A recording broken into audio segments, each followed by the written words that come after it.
పోను సీటిడి షీపోను పోను సీటిడి షీపోను ఆను మోను ఇది నా సీటే ఇది నేనే సీఎంని. మమతా బెనర్జీ ఏం డ్రామాలు చేస్తుంది. ఎలక్షన్స్ అయిపోయి ఎన్ని రోజులైనా కూడా పోను సీటిడి షీపోను పోను సీటిడి షీపోను ఎందుకు పోకపోతే ఏ చేసానా పంపిస్తారు.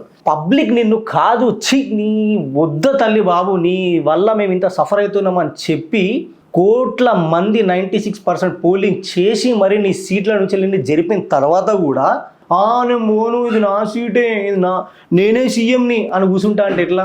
ఇప్పుడు ఇక్కడ వచ్చిన పంచాయతీ ఏంటంటే ఈమె రిజైన్ చెయ్యకపోతే కొత్త గవర్నమెంట్ ఎట్లా ఫామ్ కావాలా?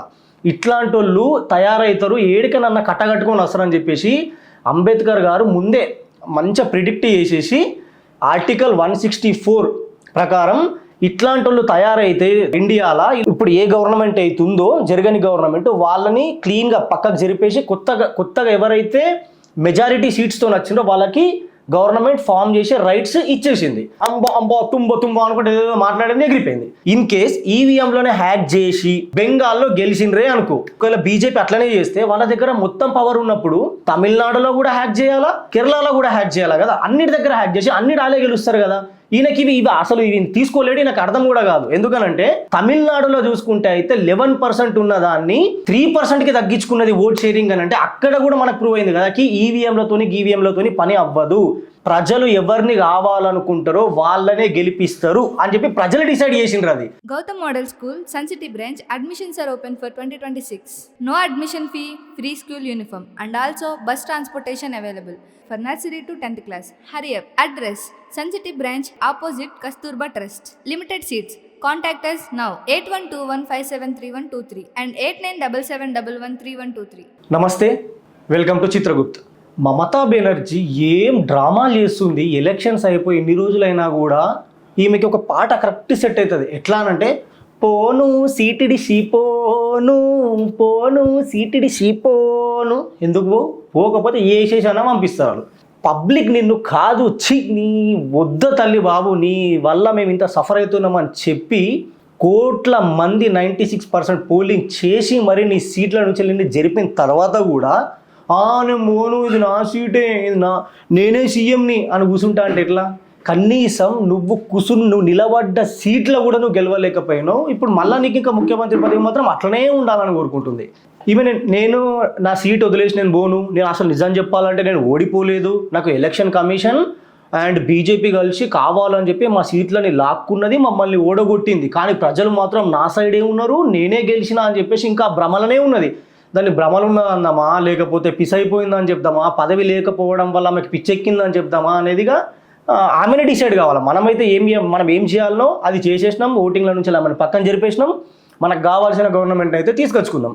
ఇప్పుడు ఇక్కడ జరుగుతుంది ఏంటంటే ఇన్ కేస్ ఈమె ఆ పదవి నుంచి వెళ్ళి తప్పుకోకుండా రెస్పెక్ట్ఫుల్గా రిజైన్ చేసేసి ఆమె పక్కకి తప్పుకుంటే ఈమెకు ఒక ఇజ్జత్ అన్న కానీ కనీసం స్టెబుల్గా ఉంటుంది. అరే ఓడిపోయింది బట్ యాక్సెప్ట్ చేసింది, నెక్స్ట్ అటెంప్ట్లో మేము మంచిగా గెలుస్తామనే హోప్తో ఉంటుందేమో అని అట్లా చెప్పుకోవచ్చు. కానీ ఆమె ఏం చేస్తున్నది, నేను రిజైనే చేయాలంటుంది. ఇట్లాంటి వాళ్ళు ఇప్పుడు ఈమె రిజైన్ చేయకపోతే మరి కొత్త గవర్నమెంట్ ఎట్లా ఫామ్ కావాలా? పోనీ ఈమె ఏమన్నా పీకుడు లేకపోయి ట్రిపుల్ డిజిట్లో ఏమన్నా నంబర్స్లో సీట్స్ వచ్చినాయంటే ఏం లేదు, డొల్లా 2 డిజిట్లనే వచ్చినాయి. ఇప్పుడు ఎవరినన్నా కలుపుకొని పోదామన్నా కానీ మొత్తం కలవనికి ఎవరు రెడీ లేడు. డైరెక్ట్గా బీజేపీ క్లీన్ స్వీప్ చేసి గవర్నమెంట్ని ఫామ్ చేసే అంత సీట్స్ బీజేపీ ఆల్రెడీ తెచ్చుకున్నది. ఇప్పుడు ఇక్కడ వచ్చిన పంచాయతీ ఏంటంటే ఈమె రిజైన్ చెయ్యకపోతే కొత్త గవర్నమెంట్ ఎట్లా ఫామ్ కావాలా? ఇట్లాంటి వాళ్ళు తయారవుతారు ఏడికి నన్ను కట్టగట్టుకొని వస్తారని చెప్పేసి అంబేద్కర్ గారు ముందే మంచిగా ప్రిడిక్ట్ చేసేసి ఆర్టికల్ 164 ప్రకారం ఇట్లాంటి వాళ్ళు తయారైతే ఇండియాలో వీళ్ళని పక్కన జరిపేసి గవర్నర్ తన పవర్స్ని యూజ్ చేసి ఇప్పుడు ఏ గవర్నమెంట్ అవుతుందో జరగని గవర్నమెంట్ వాళ్ళని క్లీన్గా పక్కకు జరిపేసి కొత్తగా ఎవరైతే మెజారిటీ సీట్స్తో వచ్చిందో వాళ్ళకి గవర్నమెంట్ ఫామ్ చేసే రైట్స్ ఇచ్చేసింది. గవర్నర్ కొత్తగా గవర్నమెంట్ ఫామ్ చేసే రైట్స్ గవర్నర్ వాళ్ళకి ఇస్తాడు. ఇప్పుడు గవర్నర్ దగ్గర 2 ఆప్షన్స్ ఉన్నాయి. ఏంటంటే ఈ మమతా బెనర్జీకి తనకు తాను ప్రూవ్ చేసుకోవాలకి నా దగ్గర ఇంత మెజారిటీ సీట్స్ ఉన్నాయి, సో నేను గవర్నమెంట్ని ఫామ్ చేస్తాను ప్రూవ్ చేయి. ఏడికని ప్రూవ్ చేస్తావు? నువ్వు ఉన్న సీటే వీకింది, నీది పక్క మన ఎగిరిపోయింది, నీది నీకే దిక్కు లేదు, నువ్వు ఇంకా గవర్నమెంట్ని ఫామ్ చేసేంత సీట్స్ నువ్వు ఏడికని చూపిస్తావు. సో ఏమే చూపించేది అంటే ఇక్కడ మన క్లారిటీ వచ్చేసిందికి మమతా బెనర్జీ కింద మీద పడ్డా, ఎంత డ్రామాలు చేసినా, ఎంత పబ్లిక్ని రెచ్చగొట్టినా, సింపతి గెయిన్ చేసినా కూడా ఆమె గవర్నమెంట్ని ఫామ్ చేయదు. ఇప్పుడు కాదు, అసలు లైఫ్లో ఎప్పుడు చేయదు. ఇక ఈమె చేసిన పంచాయతీల మీదకని, ఇలా టీఎంసీ గూండాలు చేసిన పంచాయతీల మీదకని చూస్తే ఈమె లైఫ్లో గవర్నమెంట్ని ఫామ్ చేయదు అనేది అయితే క్లారిటీ వచ్చేసింది. సో గవర్నర్ తన పవర్స్ని యూజ్ చేసి కొత్త గవర్నమెంట్, అంటే ఇప్పుడు బీజేపీ ఏదైతే సీట్స్ గెలిచిందో వాటికి కంపల్సరీ అప్రూవల్ ఇచ్చేసి కొత్త గవర్నమెంట్ని అయితే ఫామ్ చేస్తారు. ఇప్పుడు ఈమె ఇంకొక మాట ఏం చెప్తున్నది మమతా బెనర్జీ అని అంటే, లేదు ఈవీఎంలని హ్యాక్ చేసిండ్రు, బీజేపీ అండ్ ఈసీ కలిపి ఈవీఎంలని హ్యాక్ చేసి కావాలని బీజేపీకి సపోర్ట్ చేసి వాళ్ళని గవర్నమెంట్ ఫామ్ చేసేటట్టు ప్రొటెక్ట్ చేసిండ్రు అక్కడ అని చెప్తుంది. నేను పోయి లోపలికి పోయి ఆపదామని ట్రై చేసి నా కడుపులో గుద్దిండ్రు, ఈ ప్రధానిండ్రు, వేసి పడేసిండ్రు అని అంటది. మళ్ళీ బయటకు వచ్చి ఇవన్నీ ఒర్రితే పబ్లిక్ ఇంకా మీడియా అడిగినరా అని, అవునా మ్యామ్ ఇట్లా చేసిండ్రా మిమ్మల్ని, మరి సీసీ ఫుటేజ్ ఉంటుంది కదా చూద్దామా అంటే, అప్పుడు సీసీ ఫుటేజ్ ఆపేసిండ్రు, అంబా తుంబ అనుకుంటే ఏదో మాట్లాడేది ఎగిరిపోయింది. అంటే ఇక్కడ కూడా మనకు క్లారిటీ వస్తున్నది, ఈమె ప్రతిసారి ఓడిపోయిన ప్రతిసారి సింపతి గెయిన్ చేయాలి, పబ్లిక్లని ఎట్లా సింపతి కార్డ్ని యూజ్ చేయాలని చెప్పి ట్రై చేస్తుంది తప్ప నేను ఓడిపోయినా అని యాక్సెప్ట్ మాత్రం చేయదు ఈమె. సో యాజ్ ఇట్ ఈస్ ఈసారి కూడా అదే చేసింది. ఇప్పుడు నాకు బెంగాల్తో కంపేర్ చేస్తే తమిళనాడులో కూడా చూసుకున్నట్టయితే మనము స్టాలిన్ కూడా ఓడిపోయిండు, టీవీకే అంటే మంచి మెజారిటీ సీట్స్తో గెలిచింది. కానీ స్టాలిన్ ఇట్లా చేసిండా అంటే చేయలేదు. ఆయన మంచిగా పోయి రిజైన్ చేసేసి ఇగో మా వల్ల ఏదైనా మిస్టేక్ జరిగి ఉంటాయేమో, కానీ నెక్స్ట్ అటెంప్ట్లో మేము ఇంకా గ్రౌండ్ వర్క్ మంచిగా చేసి నెక్స్ట్ సారి మేము గవర్నమెంట్ని ఫామ్ చేయడానికి ట్రై చేస్తామని మంచిగానే పోయిండు. ఇప్పుడు ఈమె కూడా అదే ప్రాసెస్ని కంటిన్యూ చేసి ఉంటే ఈమెకు మంచి ఒక రెస్పెక్ట్ అని ఉండేది. అపోజిషన్లో అయినా కానీ వాళ్ళ టీం వాళ్ళు కూర్చుండేటోళ్ళు, ఈమెకైతే సీట్కి వెళ్ళి అసెంబ్లీలో పోయే ముఖమే లేదుగా, ఇంకా ఈమె ఏం పోతుంది. కానీ అట్లీస్ట్ అలా పార్టీ వాళ్ళన్నా కానీ కూర్చుండేటోళ్ళు. సో ఇక్కడతో అయిపోయిందా అని అంటే ఈమె ఏం చెప్తుంది, లేదు ఈవీఎంలో హ్యాక్ చేసిండ్రు అని చెప్పేసి మా ఇండి కూటమి వాళ్ళు ప్లస్ మా రాహుల్ గాంధీ కూడా నాకు సపోర్ట్ చేస్తున్నారని చెప్తారు. రాహుల్ గాంధీ ఎందుకు ఇట్లా మాట్లాడతాడా, ఎందుకు ఇట్లా చేస్తాడో అర్థం కాదు. ఇప్పుడు సరే రాహుల్ గాంధీ అన్నట్టు ఇన్ కేస్ ఈవీఎంలోనే హ్యాక్ చేసి బెంగాల్లో గెలిచిండ్రే అనుకో, వాళ్ళ దగ్గర ఉన్న పవర్, ఒకవేళ బీజేపీ అట్లనే చేస్తే వాళ్ళ దగ్గర మొత్తం పవర్ ఉన్నప్పుడు తమిళనాడులో కూడా హ్యాక్ చేయాలా, కేరళలో కూడా హ్యాక్ చేయాలా కదా, అన్నిటి దగ్గర హ్యాక్ చేసి అన్నిటి ఆలే గెలుస్తారు కదా.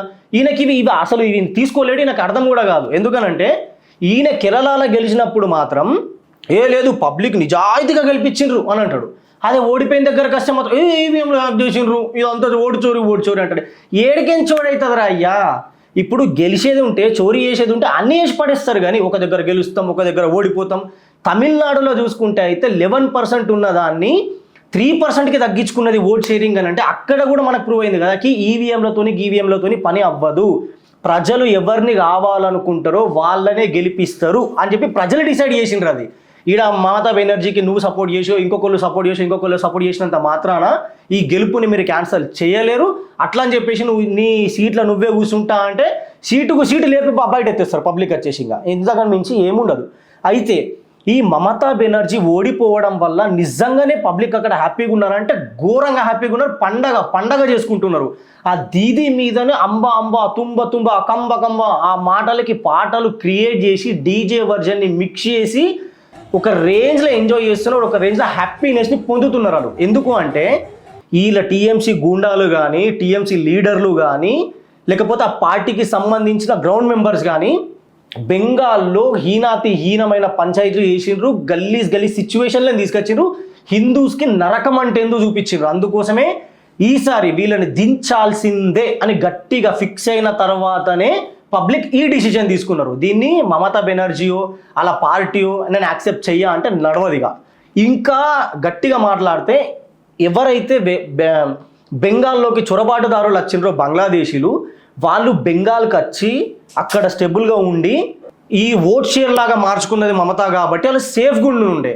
అయితే 10 years బ్యాక్ చూసుకుంటే వాళ్ళు 1.5 నుంచి 2 crores మధ్యలేమో వాళ్ళు ఇండియా లోపలికి బెంగాల్లోకి వచ్చిన వాళ్ళు. అది 10 years తర్వాత అంటే ఇప్పుడు ఒకవేళ దాన్ని క్యాలిక్యులేట్ చేసుకుంటే డబల్ అయి ఉంటుంది, అంటే 4 to 5 crores దాకా అయి ఉంటుంది. ఎప్పుడైతే మమతా బెనర్జీ ఓడిపోయింది అని తెలిసిందో వీళ్ళకు ఉచ్చబడ్డది. ఒక్కొక్కరికి ఎవరైతే చొరబాటుదారులు ఉన్నారో వాళ్ళు భయపడి రిటర్న్ వెళ్ళిపోతారు. ఆ విజువల్స్ కూడా మనం చూసుకోవచ్చు. కానీ వీళ్ళు పోతే కాదు, అసలు నిజంగా చొరబాటుదారులు ఎంతమంది ఉన్నా అంతమందిని అమిత్ షా గారు కానీ మోదీ గవర్నమెంట్ కానీ వీళ్ళని ఈడిసిడిచి బయటకు పంపించాలి. అప్పుడు కానీ బెంగాల్ సెట్ అవ్వదు. సేమ్ ఇప్పుడు వీళ్ళు ఇక్కడ బెంగాల్లోకి వచ్చి దీన్ని అస్సాంలోకి వాళ్ళు వెళ్ళి అక్కడ ట్రైబల్స్ని అక్కడ భయపెట్టి కానీ లేకపోతే లవ్ పేరు మీద కానీ వాళ్ళతోని మ్యారేజ్లు చేసుకొని అక్కడ వాళ్ళ ల్యాండ్లని వీళ్ళ పేరు మీద మార్చుకొని ల్యాండ్ని లాక్కుంటున్నారు. వాళ్ళు లాక్కొని అక్కడ జాగ్రఫీని చేంజ్ చేసి పడేసిండ్రు, డెమోగ్రఫీని కూడా చేంజ్ చేసి పడేసిండ్రు వాళ్ళు. సో ఇట్లాంటి సిచ్యువేషన్స్ ముందర జరగద్దు అండ్ ఇక్కడ నుంచి వెళ్ళి ఇవన్నీ ఆగిపోవాలా. అండ్ ఈ చొరబాటుదారులు పాకినా కొడుకులు కానీ బంగ్లానా కొడుకులు కానీ ఇక్కడ నుంచి వెళ్ళి వెళ్ళిపోవాలనంటే సేమ్ సిచ్యువేషన్ ఎక్కడైతే బెంగాల్లో హిందూస్ తీసుకున్న డిసిషన్ కానీ అక్కడ పబ్లిక్ ఓటింగ్ చేసిన పర్సంటేజ్ కానీ వాళ్ళు బయటకు వచ్చి ఓటేసిన విధానం కానీ ఇవి ఏవైతే ఉన్నాయో has it is all over ఇండియాలో జరిగితే మన నిజమైన ఇండియన్స్కి మంచి లాభం అవుతుంది. అండ్ ఎవరైతే చొరబాటుదారులు ఉన్నారో అలా గడ్డపరాలు వలిగితే వాళ్ళని బయటకు పంపించడం అనేది జరుగుతుంది. ఇదంతా కావాలా అని అంటే పక్కా నెక్స్ట్ వచ్చే ఎలక్షన్లో మాత్రం హిందూస్ అట్లీస్ట్ మీరు గట్టిగా ఈసారి బెంగాల్లో హిందూస్ అనుకుంటే గవర్నమెంట్ చేంజ్ చేసినప్పుడు ఇండియా మొత్తం హిందూస్ అనుకుంటే గవర్నమెంట్ ఇక్కడ ఉన్న గవర్నమెంట్లను ఎట్లా చేంజ్ చేయొచ్చో మీరు ఆలోచించండి. సేమ్ టైం దీనికి ఒక విషయం క్లారిటీ ఏం రావాలంటే నువ్వు ఎన్ని డ్రామాలు చేసినా లేకపోతే ఎంత పంచాయతీలు చేసినా నువ్వే గెలలేదు, ఇంకా నీ టీఎంసీ అనేది ఇంకా గెలది, గవర్నమెంట్ని ఫామ్ చేయది. నువ్వు ఎంత డ్రామాలు చేసినా అది అయ్యే ప్రసక్తే లేదు. సో కొంచెం ఇజ్జత్ ఉంచుకొని పోయి గవర్నర్కి రిజైన్ ఇచ్చి మంచి మర్యాదపూర్వకంగా మీ సీట్ నుంచి తప్పుకుంటే అట్లీస్ట్ మీ వాళ్ళు ఆపోజిషన్లు ఎవరైతే కూర్చుంటారో వాళ్ళకన్నా ఇజ్జత్ ఉంటుంది అసెంబ్లీలో. లేదు నేను ఇట్లనే చేస్తా అంటే నిన్ను పక్కకు దొబ్బుతారు, నీ పార్టీని కూడా పక్కకు దొబ్బుతారు. ప్రజలైతే ఆల్రెడీ డిసైడ్ అయిపోయినారు, జరిపేసిండ్రు. నెక్స్ట్ ఎలక్షన్స్లో అయితే అసలు మీకు ఏ సీటు కూడా రాదు, ఇది మాత్రం పక్క. అయితే ఇక్కడ బీజేపీ గెలిచిన తర్వాత సీఎం రేస్లో ఉన్న సువేందు అధికారి పిఏ చంద్రనాథ్ని ఈ టీఎంసీ గుండాలు 4 రౌండ్స్ చేస్తే దాంట్లో పాపం ఆయన చనిపోయిండు. అంటే ఇక్కడ మనం చూడండి, బీజేపీ గెలిస్తే సీఎం రేస్లో ఉన్న క్యాండిడేట్ పిఏనే వీళ్ళు చంపేసిండ్రు ఓడిపోయిన తర్వాత కూడా. అని అంటే ఇన్ కేస్ బై మిస్టేక్లో టీఎంసీ కానీ గెలిచి ఉంటే అక్కడ ఉన్న హిందూస్ పరిస్థితి ఏ రేంజ్కి వెళ్ళిపోతుండే. సో ఇట్లాంటి గూండాలను ఇంకా పెంచి పోషిద్దామా మనము, ఇట్లాంటి గూండాలకు ఇంకా సపోర్ట్ చేద్దామా? ఇప్పుడు బెంగాల్ పబ్లిక్ మాత్రం నిజంగా మంచి పని చేసిండ్రు అండ్ మంచి డిసిషన్ తీసుకున్నారు. At the same time Amit Shah గారు దీన్ని సీరియస్గా తీసుకొని వెంటనే వీళ్ళని పట్టుకొని వీళ్ళకు కూడా మంచి శిక్ష వేసి ఇట్లాంటి గూండాలను పట్టుకొని శిక్ష చేస్తే ఇంకొకటి చెయ్యాలన్నా కానీ వానికి భయం అనేది క్రియేట్ చేయగలిగితే అక్కడ ఉన్న బెంగాల్ పబ్లిక్ చాలా సేఫ్ అండ్ సెక్యూర్గా ఫీల్ అవుతారు. ఎందుకనంటే సీఎం క్యాండిడేట్ అయిన పిఏకి అట్లాంటి పరిస్థితి తీసుకొచ్చిండ్రు వీళ్ళు గూండాలు, టీఎంసీ గూండాలు అని అంటే నార్మల్ పబ్లిక్ అస్సలు సేఫ్గా ఉండరు అనే భయంలోకి వెళ్ళిపోతారు. అది మాత్రం జరగకుండా చూసుకుంటే ఈ గూండాలను తొందరగా పట్టుకొని వీళ్ళైతే వీళ్ళని కూడా ఎన్కౌంటర్ చేసి పడేయండి. Thank you. జై హింద్, జై భారత్.